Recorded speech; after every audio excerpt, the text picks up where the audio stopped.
Matt Le Tissier was a one-club man. He was celebrated for it, criticised for it. He has no major medals to show for his 16 seasons there, but his achievements are many. Matt Le Tissier is a legend of the Barclays Premier League.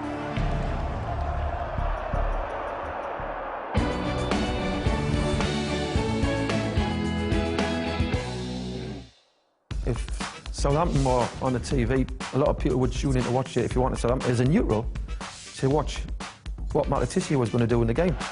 Now Le Tissier. It's Matt Le Tissier. It's a thrilling finish from him. Made it look a piece of cake, which it certainly wasn't.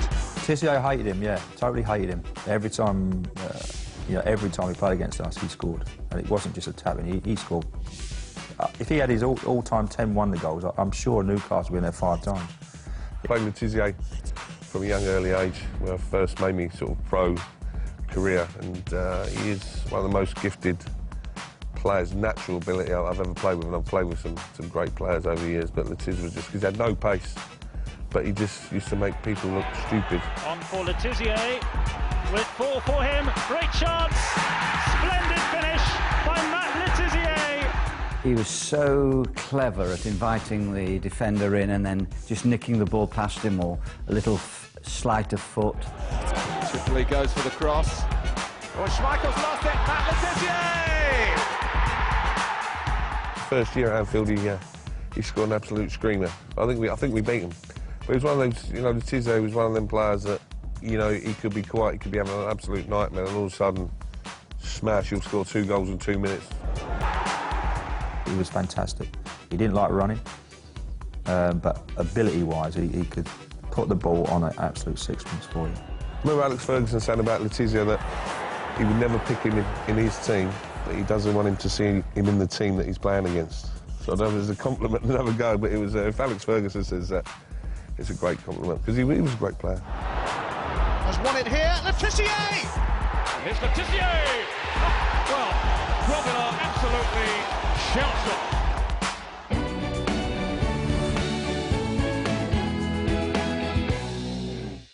Southampton through and through.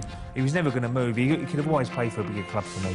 He was all fighting, but he just loved Southampton. He could have definitely gone and played somewhere else. At a higher club, there's no doubt about that. And probably looking back, maybe he wishes that he did. That was always a question mark probably with Matt. Why didn't he move? And why didn't he sample the heights of, I could win a Premier League, I could win a cup? I know he was a big Tottenham fan. And when I left Southampton and signed for Tottenham, and I know that Venables wanted to sign him at Tottenham even at the time, but Le Tissier, being Le Tissier, wanted to stay at Southampton. It was a way of life for him, and he didn't want to change it.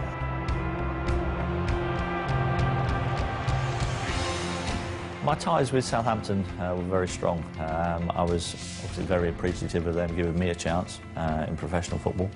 As you say, not too many of us from Guernsey have had that opportunity. So I felt a lot of loyalty there. The fans were always brilliant to me. As soon as I first started, I spent a lot of time as a substitute in my first few years at the Dell. And whenever I was on the bench, they were forever calling for me, calling my name out, and be a massive cheer go around the Dell when I went out to warm up. So I did feel a great sense of loyalty towards them. When you get the phase in football of there's nobody bigger than a football club, he's the nearest you'll get. I knew at Southampton, the fans were always on my side, and I could kind of play football the way that I wanted to play football, and that was important to me. Tiz was a big fish in a small pond, but he's not one of them flash people. I don't think he'd like to, walk in the streets, everyone shouting his name. He was very shy lad. He was just a, footballer. He never used to go out drinking with us. If we go down the pub, he went to McDonald's. People often say, why do you think it affected your England career? It probably did, but I have to say I had a wonderful time down here and still have a lovely life down here now. And so even now I'd say still no regrets, and say la vie.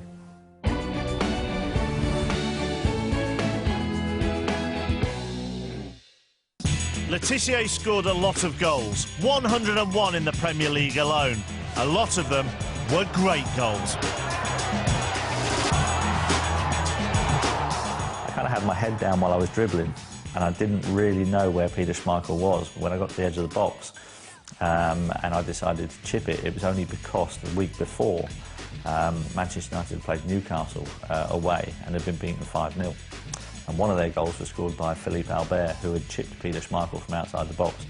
And Schmeichel was way off his line. And I kind of remembered it. And as I got to the edge of the box, I thought, he's normally off his line, so I chipped it, not knowing exactly where he was. I mean, if he'd been stood on his line, I would have looked a bit stupid.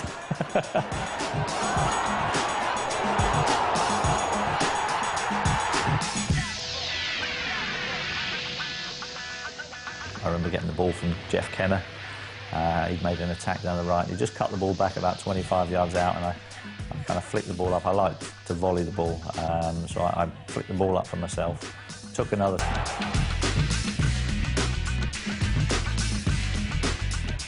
Ball got squared to me some 30 yards out, and I took a touch and put my head down, and I've struck the ball really well, and I struck it straight at the middle of the goal, knowing that it was going to bend, and the ball started off straight at Steve Ogrizovic, and kind of in the air it just started swinging and swinging, and I don't think Steve was expecting it to do that, because he kind of was rooted to the spot and the ball flew in his...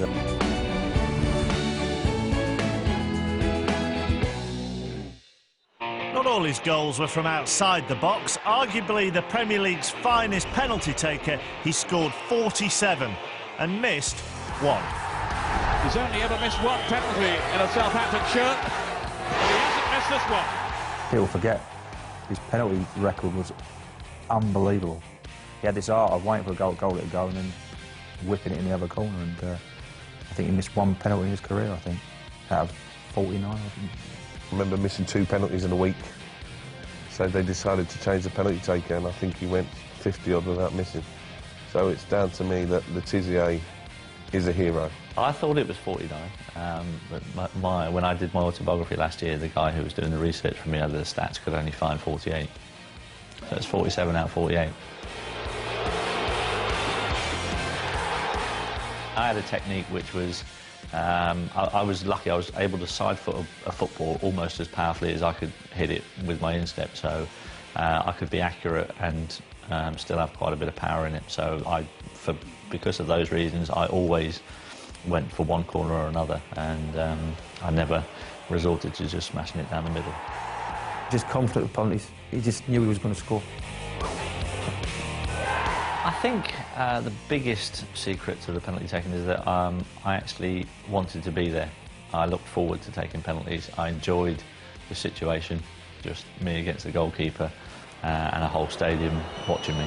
Le Tissier against Keller, and 2-1 the scoreline. Yeah, just the one miss, and Mark's still talking about it to this day. Because he had such a prolific penalty scoring record, that you know, I'm honoured to have been the one that actually kept the one out from him.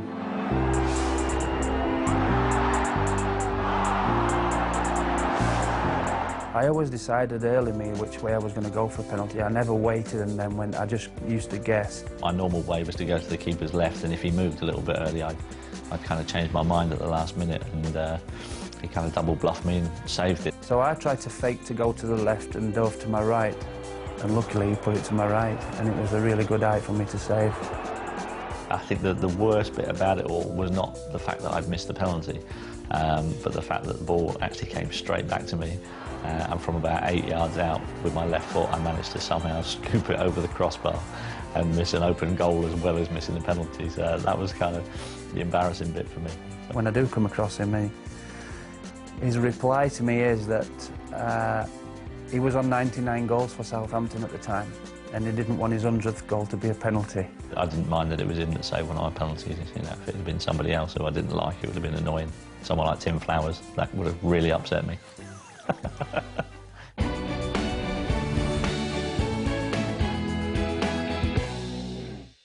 Pre-season was such a struggle for me. Mentally, more than anything, I think. I just didn't quite have the right mental attitude towards running. What he could do with football, well, you just dreamed of, and he was a joy for young kids to watch. But for a professional, you just thought, oh my God. Work rate weren't the best, but, you know, they didn't let him get away with it because their players around him to do his work, because he was such a talent going forward that they just said, look, you just concentrate on going forward. I wasn't the most naturally fit footballer in the world. I think he did have his problems, didn't he, with issues of fitness and weight. I've been there myself, it's difficult. He was a bit lazy, he couldn't tackle, he wouldn't chase back. But when you've got the ability that he had, and, you know, 9 times out of 10 he'd get us out of the mire. For some unknown reason, the minute that the balls were taken away and we then just had to run without any reference to a football, I seemed to lose interest quite quickly. If Tissier beat you in a long-distance run, you was in trouble. The manager would absolutely cane you because he knows you're not trying hard enough. If Fat Mac can beat you, you're not trying, son.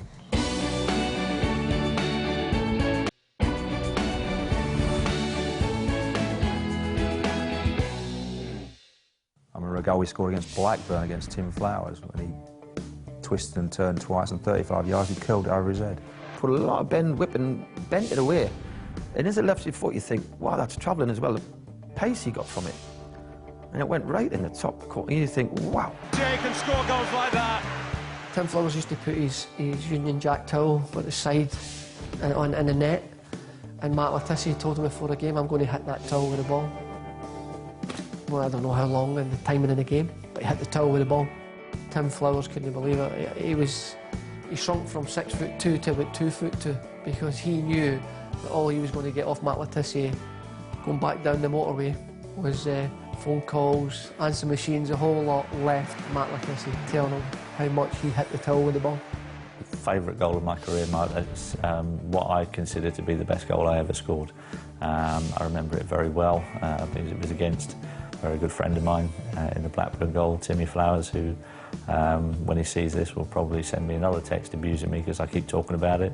It was just an incredible finish, and you know, sickening because you're on the opposition side, but you know, a hell of a lot of admiration, and sometimes you have to take your hat off to people and say, well, that's just too good. It was a shot that I'd actually been practicing in training quite a bit, and it worked out perfectly, and the ball dipped into Tim's top right-hand corner just underneath the crossbar, and it was great because he really tried for it, and to see him get nowhere near it was lovely and end up tangled in the side net, and he was.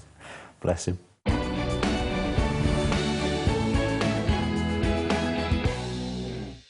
Have a listen to this.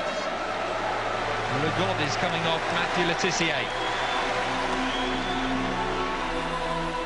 I acquired the nickname Le God at the Dell, which was slightly strange experience. I think that the fans kind of cottoned onto that, and whenever I was going over to take a corner, they were kind of bowing their heads in admiration, and it was all a bit odd, and I took it in good spirit, but I actually received a few letters at the Dell, were sent to the stadium, actually asking me, from religious people, asking me to kind of come out publicly and state that I wasn't God, and that and I shouldn't be accepting that status as a nickname.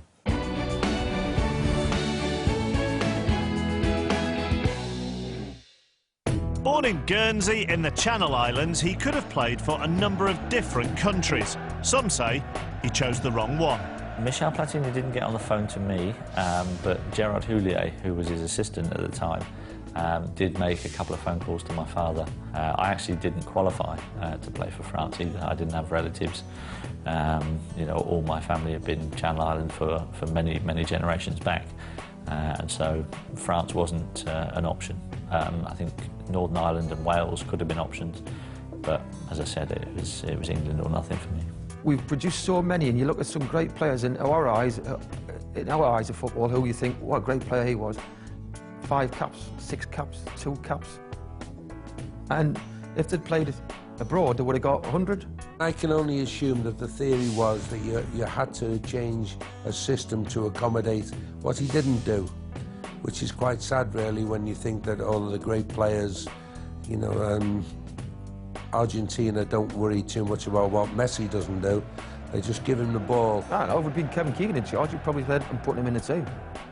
But if it was another manager who thinks, I like this type of system, don't want these type of players, unfortunately, you pay the consequences. Matt Le Tissier should have played more times for England, but again, we're at a time where there are a lot of good forward players in your Fowlers, Coles, Sheringham, Ian Wright, Ferdinand, Shearer. I remember he played for England B, was it, at Loftus Road, and scored a hat-trick.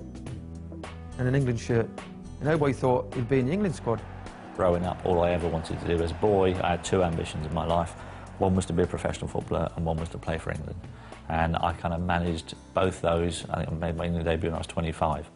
And so, you know, for a little boy from Guernsey, I was quite happy with that. It would have been lovely to have had more caps, but, you know, some things are beyond your control.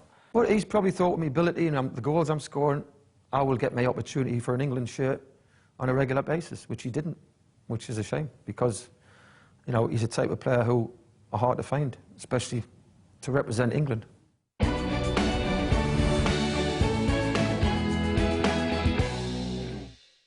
Dowie waiting for a ricochet. Tissier, it is. Brilliant! Tissier's done it. And the Southampton fans rejoice.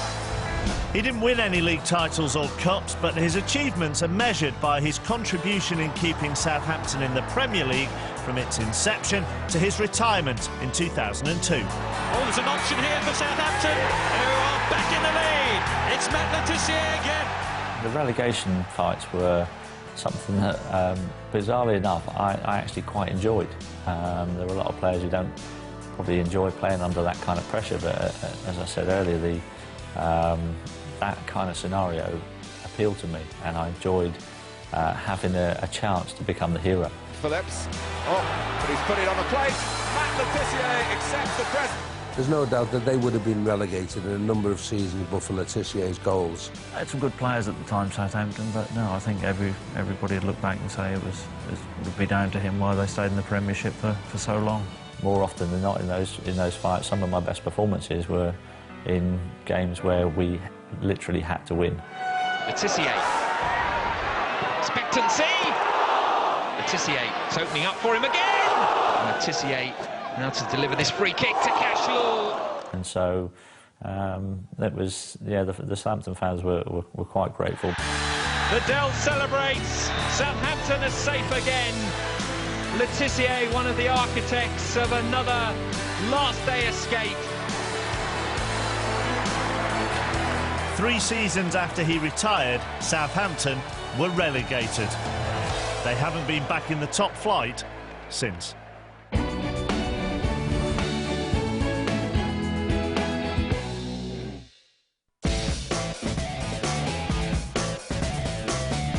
What an answer from one of the great mystery talents in the English game. Looking back, it was kind of almost a big turning point in my career. I'd been out the side for 5 or 6 games. Ian Branfoot, the manager at the time, had dropped me. Had it not been for the fact that I slightly mishit the shot at the end, it probably would have been my favourite goal of my whole career, but I was a bit of a perfectionist, and as I struck the ball into the bottom corner, it was kind of off the bottom of my boot a little bit, and it kind of bobbled in, and so I was a bit disappointed by that. Andy Cole equalised, and about 5 minutes from the end of the game, I got another chance to win the match, and Neil Maddison just headed the ball down to me, one touch on my thigh, and I swiveled and volleyed it in the top corner again from 20 yards. We have seen it and we don't believe it. It was a special day, and probably the game I'd never really scored 2 outstanding goals in the same game. We were losing 1-0. There was only maybe a minute or 2 of the game to go.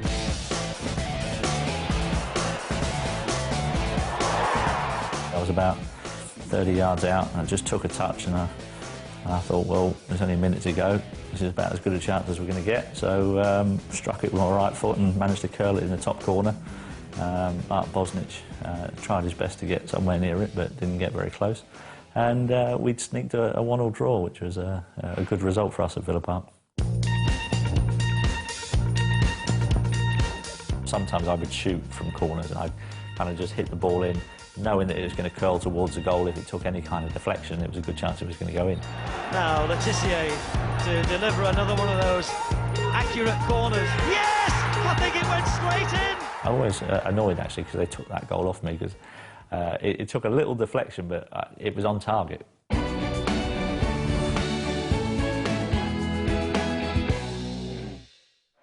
His last goal was also the last goal to be scored at the Dell. Manager Stuart Gray started him on the bench. He guaranteed me that I was going to be on the pitch at the end. But that wasn't good enough for me. From that minute on, all I was thinking about was scoring the last goal at the Dell. It was something that I wanted to do, and I felt it was my destiny. Yeah, very close. It was very emotional. I think after the game, just seeing the look on people's faces and the amount of people that have come up to me since and said, you know, we were at the game, you wouldn't believe how many grown men cried that day at hearing it. It was just lovely to hear those stories, and it was an incredibly emotional day. Yeah. In total, he played 540 games for Southampton. That final goal was his 210th for them in all competitions. He retains the adoration of their fans and the respect of rivals. I think it's an entertainment industry, and I think sometimes we lose sight of that a little bit. And I always felt if you know, fans are walking away from the ground saying that was worth the money, seeing that today, even if it was one piece of skill in the game or one goal from out the blue, then that was good enough for me. If you put a montage of his goals together, they would match anybody's in the world. His best goals are up there with any world talent, and that alone makes him a legend for me.